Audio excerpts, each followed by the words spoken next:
think, like, what would you do if you just saw the matchup of Euro Elite just dominating on Celeste pickup? What would you do? Would you like try and pick counters? Would you try and pick it for yourself, or maybe ban it away? What would be your reaction to this?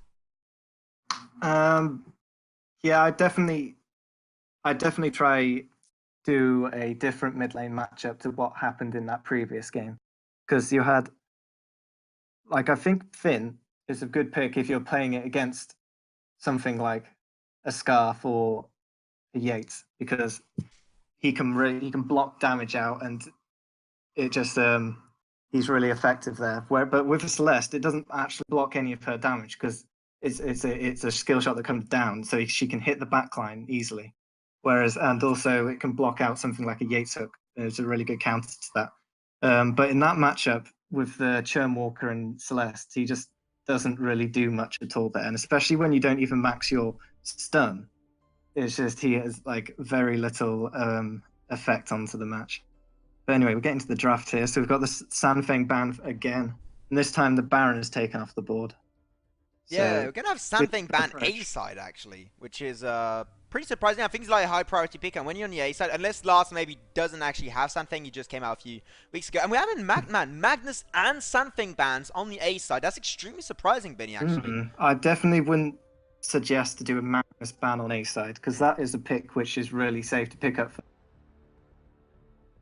Very strong pick. yeah, it's super good to have that pick available on the A side. They also ban like Sanfeng, like you said Magnus, but like Sanfeng, like both of them. What you could do is just do a throwaway ban, and if the enemy team like doesn't ban one of those, you can just ban one, and then you pick the one of between Sanfeng and Magnus. But they ban away Taka, going to be the second ban from the side of Merciless Rising. That leaves Reza open. Like I just see the soft lock coming out from Panzer. Reza's open for the taken, and that's going to be the first pick for Euro Elite. You're talking early on, Benny, about Reza, how freaking insane he is right now, and definitely a really good first pick when you're on the side of Euro Elite. They can dominate once again.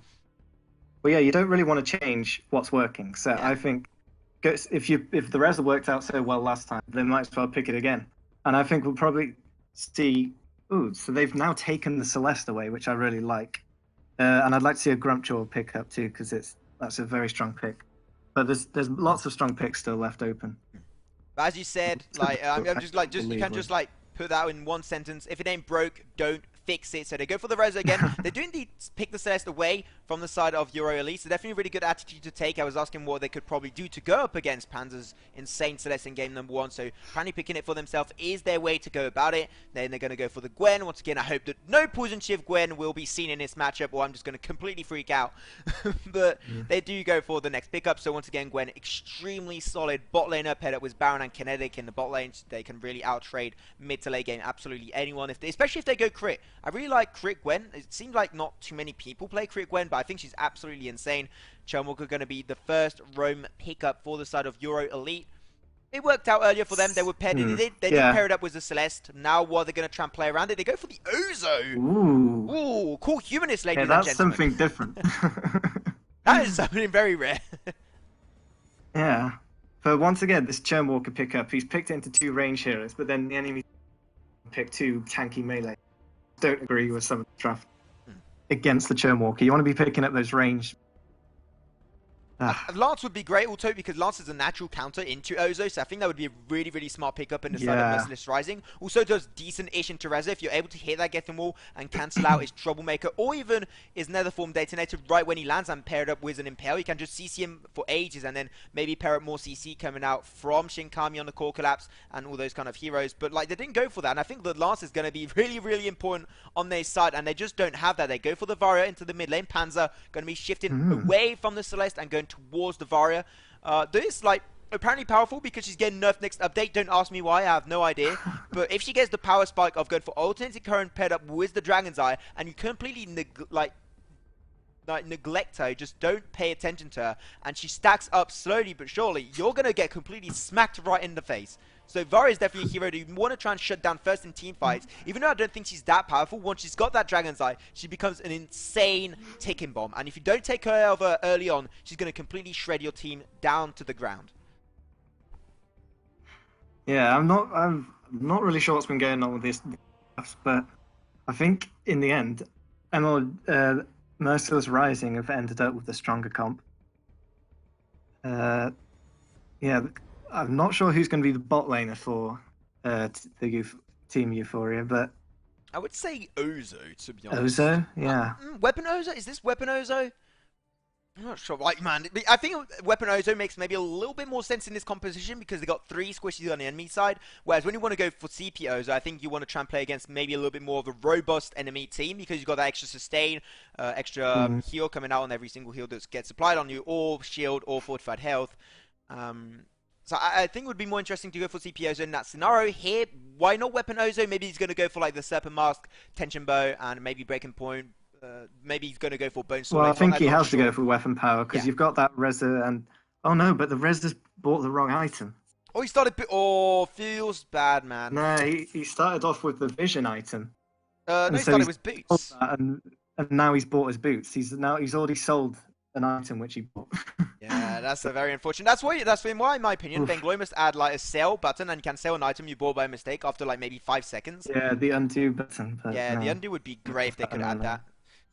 Oh, so yeah. What do you think of like this early game? Like, who do you think going to be leading this early game advantage line? Any kind of like position? So I think Vari is pretty weak early game, but then also Celeste isn't that strong. But we already saw in that last game if a Celeste can get, she can really take over. So as long as you hit the core collapse, you can do damage, basically. Yeah, it's really important to hit those core collapses. And we already saw how good a player Statual Panther is, so it's going to be interesting to see what happens in this lane. But in the side lanes, I think they've got really good matchups on the red side. You've got that into a melee hero on bot lane, which you don't see very often. And then you've also got the Catherine top lane, who I just believe is a pretty... Gwen should have a fairly easy time farming up there. And you can see already how low Catherine is in that lane. Having to back at 1 minute 30 already. One-on-one situation. Gaze going up against Bleeron, going to try and re-engage right there with the 3-ring circus. Getting quite a bit of damage done out. Almost picking up the kill. Ozo doing actually some work against Melee, which I wasn't really expecting. I was expecting Melee to just completely shred down the Ozo because he is Melee. He's going to have a hard time farming. Just going to go for the jump and shut him down. Okay, well, see you later, Alligator. Jeez. Yeah, that was some great mechanics with the acrobats to be able to catch the Meleen off by surprise, because Meleen's still already got a flask, didn't actually use it and just got bursted down like that. Some action in the mid lane there. Yeah, we're going to have a little bit of action in mid lane. They're going to have one turret shot going over to yellow, looking for the re-engage off top of Panther. Going to be forcing out the flask, though, for his troubles. So just going to be pulling himself out. So yeah, we are 2 minutes into the game. 1-0 did go over to the side of Euro Elite. The goal lead, just about a 500 goal lead, so not really anything too scary this early on. Does get the Vanguard. I think he was trying to get Shinkami to actually trying to dive on top of Panzer and hit the core collapse. Really didn't get the range to do so. And yeah, you were talking earlier about the top lane, like Lars definitely having a hard time against Cool Dude Zoni. Lars did start with the banner, which I see a lot of people start with banner in the top lane.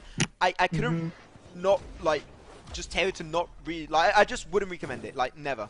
Like top lane is just a jungle, pure jungle item. It doesn't serve any purpose in your laning phase. If you're going top lane, you're against a Gwen as a Catherine. Your best bet would be to go for early on tier 3 armor, paired up with also your Book of Eulogy, so you can farm in a way safer position. So I'm not a big fan. Either armor or Oakheart along with that Book Eulogy. I think there is some if you're doing well in your lane, if you're playing something like a Grumpjaw, picking up, you want to still start off with that weapon blade, I reckon, as Grumpjaw, and then Book Eulogies. But then if you're doing really well and you're getting good ahead, you can look to pick up the Stormguard banner slightly later when you're looking for some jungle invades. But at that stage of the game, it puts you so. You saw how poked out the Catherine was getting, and you just got no sustain at all in lane. It really that Gwen. So I definitely think it's correct first building on top laners. I think that makes a lot of sense. We just brought up Benny as Yellow going to be able to scout out Mac Jack, but he's got Troublemaker, can just dash his way out of trouble. Root connects on top of guys. Shadow Tendril going to be here, only was the leading Shadow Tendril. Yeah, it's actually just one, and he gets just a little bit of chip damage, but he's not going to be rotated on by Joy or Elo Yellow. So far, like, just pretty passive, like, early game. Not really much going on around on the rise, and they're just really just farming up. As you have a 10,000 gold on both sides, so no gold lead. We did have a 500 gold lead going over at some point. Now it's got reduced to just almost nothing. And the matchups are just like starting to try and rotate. Like we didn't have too many rotations on both sides. Now they're just starting to do so.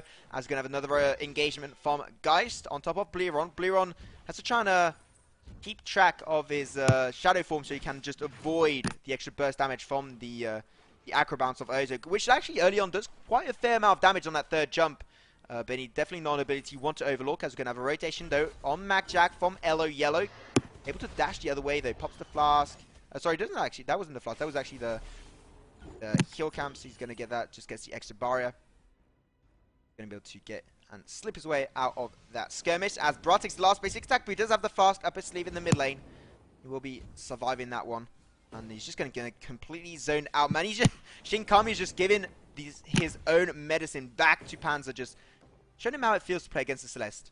And it's definitely not. Yeah, it's interesting how they've done a slight swap as well from the previous game, because Bra was actually playing that line in the top lane, but now he swapped to the Churn Walker on roam. Dash on through on top of Shikami. Does use the boots, not able to really close that gap enough, unfortunately. And now MacJack just going to be running away with no kills up his sleeve. Very unfortunate for him. But still, like, they're able to force back Celeste to the base. And now MacJack, that's giving him an opportunity to go for another jungle invade, trying to get as much gold as he can as soon as possible. Because Rez is a hero that if he gets ahead, is definitely a hero that can, like, just gank your lane and almost every single time come out with a kill. So you want to really pay close attention to the Reza about his surroundings, as Brad going to get dived on 1 on 2 scenario. Now actually 1 on 3, and he's going to get CC'd down by the Light Ribbon. Shadow Tendril should be following up very soon. They don't even really need it. Blairon picks it up with just a few basic attacks. It's still 1 on 1. Like, he's feeling definitely way more even than what we had in game number 1, Benny. Definitely a lot more even. But also that might be down to the picks that we see in all the lanes. I think right now, all the favourable lanes are on the right. So they're pretty much, the blue side is just going to be looking to take this as late as possible. And the Varia can really carry, because they've got people who are great in team fights like Churn Walker and Catherine and Varia. So that's what I think we'll be seeing in this game. Cam guys there, got to be a little bit careful, barely missing out on the Light Ribbon CC, but still, like, he's doing just fine. He does have his level 6 damage. He's now unlocked this ultimate, the Bangarang. Oh, and he can just try and maybe close the gap on, like, high value targets onto the backline once again. And Gwen and Celeste, if he's able to really get on top of those, definitely going to be giving him a big advantage. Ash and Kami, so the Storm going ripping on through on top of Brat, and my camera's... But now the Reza is level 6, so he's got a really big spike right now, because so much of his damage is now on his ult. So I want to keep an eye on him to see where he ends up. Yeah, sorry for that, guys, on the stream. Like, my camera was just having a weird angle, so I just got to fix it up. There it is. We are good to go now. We are, now 7 minutes 30 in to the game, and we have another fight into the mid lane, though. Going to be now using Nether Form Detonator. Core Collapse does follow up on top of MacJack. He doesn't have the Troublemaker. He's very low on energy. Can he escape out of it? He does have the flask. Will it be enough stuff going to be there to try and seal down his fate? Put him next to a wall. Turret's going to be surrounding him. Takes one turret shot. No! MacJack! Absolute Houdini of Vainglory. Makes it out alive. Just barely. Actually, no. He's going to get picked up. But still, 2 on 2 scenario into the mid lane. And Shikami low on energy. Not really able to trade off for too long right now. Going to get dived by Panzer. Gets Spire right into his face. Down to low HP also right now. And use off Trespass from Bra. Picks it up for himself, and that's going to be a double kill going over to Brad, doing absolute insane work on his Churmwalker, just as he did in game number 1, and he's just doing a repeat of it. Once again, if he ain't broke, don't fix it, Vinny. Okay. Vinny, are you here? I'm back. Oh, you're back. I seem to crash, so... Oh, okay. Well, apparently we're having a lot of technical issues today, Vinny and me, Yeah. so we'll just have to deal with it. But yeah, like... I've now joined in on that. Churmwalker doing a lot of work, and also Brass started with first item Fountain. So it depends on the scenario you're going in, but here you're playing up against an Arden. I'm not a big fan of the Fountain first item. I'm not going to lie, Binny. What do you think of that? Would you have gone Cruci in this scenario or not? Yes, I'm a believer in always going Crucible first on roam. It just... Fountain obviously it's helped to keep the team alive, but blocking, like, it can almost like heal more than a Fountain, because if you can just get your team away from that being locked down by CC in the first place, then it just it saves them even more. See, Crucible would maybe save your life, Bra, right now. Well, he does have his ultimate very, very soon, actually, in the next few seconds, but he just won't be able to survive long enough to be able to use it. Stuff does go down on top of Reza. Gonna try and bring him back to his team. He's gonna get dived on through by Panzer, doing a lot of damage, shuts him down, and that's gonna be just putting the target in the cage with Shinkami. He does barely make it out nonetheless. That's gonna be a 2-for-1 trade-off going over to the side of Merciless Rising. So still 5-4 as we are now almost 10 minutes into the game, and a 1,000 gold lead going over to the members of Euro Elite. So still like very close game, really enjoying it so far. And what's really interesting me is this bot lane matchup. Is going to use Bangaran, does go down to play CC on top of Bangalore and uses the flask and wins the trade-off. He's just not really able to find that re-engage potential, but like Bleeron definitely having a really hard time against this Ozo, which I definitely was not expecting. Yeah, it's interesting. I'd say Malene would have the upper hand in this matchup, but the sustain coming out of the Ozo is actually causing the Malene some issues. Yeah, just really able to put a big stop to your healing from the Marines, having a hard time. I'm finally loading back into the game. I've not actually been able to watch it for the last 2 minutes. Oh, yeah. I did. Okay, my bad. My whole internet just wiped out, so should be back in a moment. Oh, so the Storm ripping on through, does get the trespass stun on top of Shinkami, does get the flask. Will it be enough? Oh, he's getting rushed. And he gets the block, and that's just not going to be enough. Panzer gets out once again with an extra kill under his belt. 3-0. Absolutely flawless game as we had in game number 1. Definitely a huge threat for the members of Merciless Rising. Missed out on the gap closing from Yellow. Aces high, just go down on top of the Churmwalker and going to get normally shut down by Zuni. Gets the Vanguard so they can re-follow up onto another kill maybe on Panzer. Put down to mid HP, but seems like Catherine going to be there to back him up and allow him to peel back just in case to avoid any kind of re-engage. Also into the bot lane. Malene was taken down by a 2-on-1 scenario and also ganked by MacJack, so they pick up the turret. First turret of the game, going for the members of Euro Elite, and slowly but surely, seems like Euro Elite are picking way more fights and feeling way more confident, so this might be the next few upcoming fights, the winning fights for the side of Euro Elite, and if they do that, just go for Ghost Ring, just go for then turrets into the mid lane to give you a little bit more room to work with, and actual team fight, and this might be going once again over to Euro Elite, but once again, the game is not over until you have HP on your Vein Crystal, so still feeling like we can have a nice comeback from Merciless Rising, but they are slowly still not feeling that confident in this game, Benny. Yeah, okay, I've finally loaded back in, so I can see what is going on. Okay, so what's your take there's on the a game, 2k gold lead, 2k gold lead, and this Ozo actually has the most gold in the game, so he's really pulling that pick off. It's an interesting build with the Spell Sword and the Halcyon charges, but he's definitely making it work against that Malene. After, like, you are playing Ozo, so you have to go for some kind of sustained item. Looks like he might be going for Poison Shiv in this scenario. I'm not a big fan. I think Serpent Mask gives you a lot more sustain as well. Yeah, I'd agree with the Serpent Mask pick as well. Oh, man, he's just able to dash right through the Gauntlet as it just connects down. And then they're going to be able to get another shutdown on top of the Malene. Kangai's going to try and get the fortified health from the Acro Bounce, trying to get out of the grasp of Yellow, just on energy, and he makes it out alive for a little bit, but gank from Cordu. He has the sustain. Can he get it though? Oh, that's a very unfortunate engage. Still, pretty nice fight overall, but then just MacJack ready to clean up behind the Ozo and just turn it around to another kill. And Panzer. Yeah, some really nice Ozo plays. He picks up the kill 1v2, then almost escapes with his life, but the Gwen comes in and does pick up the kill, but then also the Reza's rotation then just ends up with her death as well. I think MacJack just learned, unfortunately, you cannot really out-trade a Reza one-on-one, and he learned that the hard way as he gave away his life. Like, you just should just let Reza alone, especially like Reza went for Shadow Glass.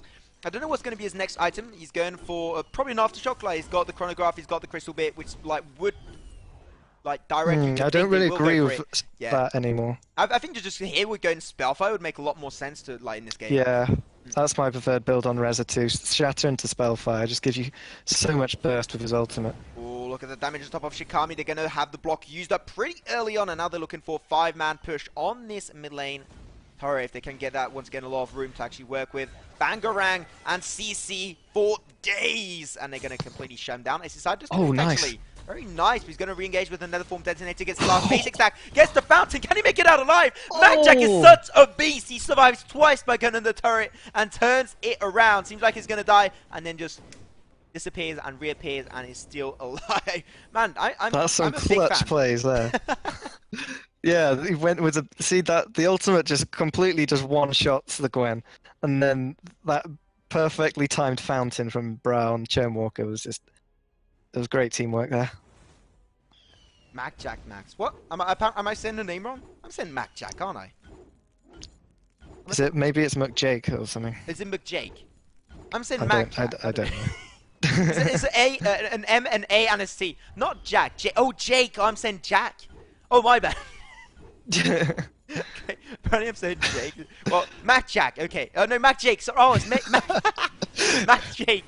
Okay, I'll try and fix it. Okay. So Mac Jake is a beast. Yeah, there it is. Okay.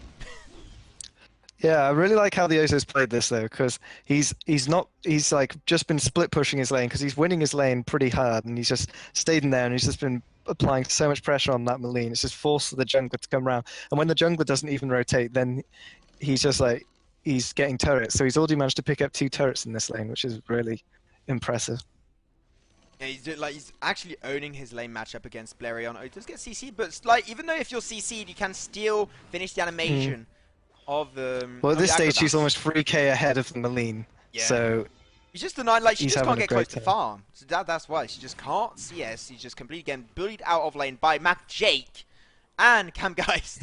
And he's just really not having any room to breathe. Though in the top lane, we're engaged once again. Von Panzer just not ready to step down from any upcoming fights and just looking for blood and kills. Mid lane, though, gonna have a little bit of room for Shimkami to pick up the mid lane turret. It's going to be a nice pickup for the members of Merciless Rising, though I don't think Shinkami's going to get out of there without losing his life. Going to be rushed on by 3 enemies, by Lars, Bra, and Panzer. And now he's going to be surrounded by turrets. Does get the core collapse, actually. Can he turn it around into a kill? Does use the flash, so the storm ripping on through. Going to be connecting onto the Not going to win that one. And he does lose his life. Almost able to take down Panzer, but just not close enough. Yeah, so Panzer once again just playing really, really well. Good positioning, good rotations, nice CSing. It's just like these mid laners who are able to not die much but still keep high CS numbers and have good effect on the games are great. Because also if you're getting caught out a lot, you're giving away shutdowns, and that's how games can get turned around. But he's still not died yet in the first game or this game, so this is just really great play from him. Yeah, he's doing absolutely insane this game. Man, I'm just actually really enjoying this game. I thought it was going to be like a little bit like in Game 1, just having the team like taking the lead, which seemed like that was going to be the case for Euro Elite, but it's actually feeling like pretty even. Like in fully pledged team fights, it's feeling pretty even, but still like just having this Oza just bullying down Blarion is weird enough. Like pure visual ASMR. It's just so rare to see, and like I hope you guys are liking this. As now they're going to be rushing 1 versus 3 and re-engaging right on top of Cool Dude's only. Used the Crucible a little bit late there during 96. The late Crucible. Now this should be fine. He did have this good addle, so he should have been able to really use it up, but you wasted it trying to actually rush down, and definitely do not want to do that. You want to try and keep that Skedaddle up as long as possible. And he's looking for the 1v3 dive there and picks up a kill. Gets the block out of the gauntlet. Dogman stun. For ultimate, can I pick up a kill with it? Oh no, Cordu Zuni, you just killed Celeste! And now once again another bangarang because it's on such a short cooldown because he's got the house in charge. 18-second cooldown. He's just like got it every few seconds and can just engage so often. And this might be actually the tournament and the match that will make people start playing Ozo because of that short cooldown on sorry, not Tony. I mean Ozo. Probably just keep going for it. Yeah, with all that cooldown, like that ultimate on 18 seconds is actually. Because blocks now last quite a long time in between blocks, so if you just like spam that ability, you'll eventually be able to land some stuns.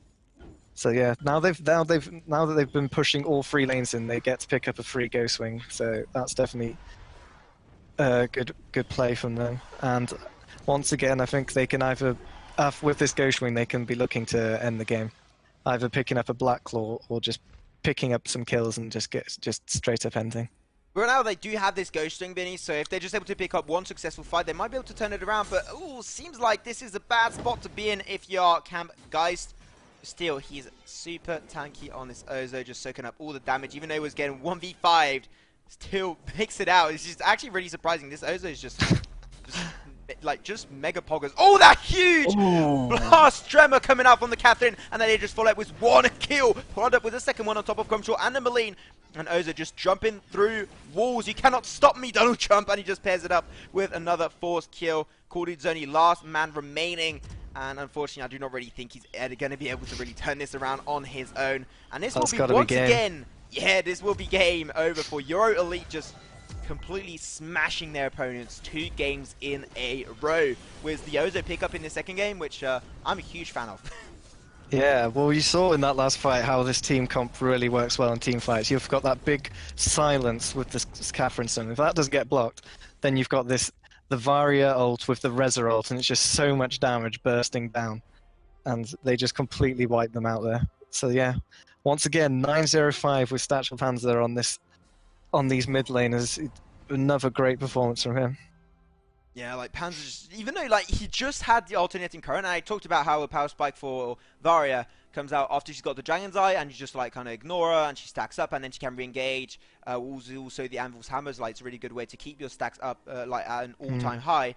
And she just didn't need that. She was just going in and completely out-trading Shinkami. After Shinkami did go for the Spellfire, paired up with the Dragon's Eye build-up. I do agree with the Dragon's Eye because you are behind, but when you're against a team that has quite a big amount of squishies on the enemy team, like they're just not like huge tanks. They have like the Ozo that did go for an Aegis, but like you can still shut him down because you got that Spellfire. You can shut down 33% of his global heal.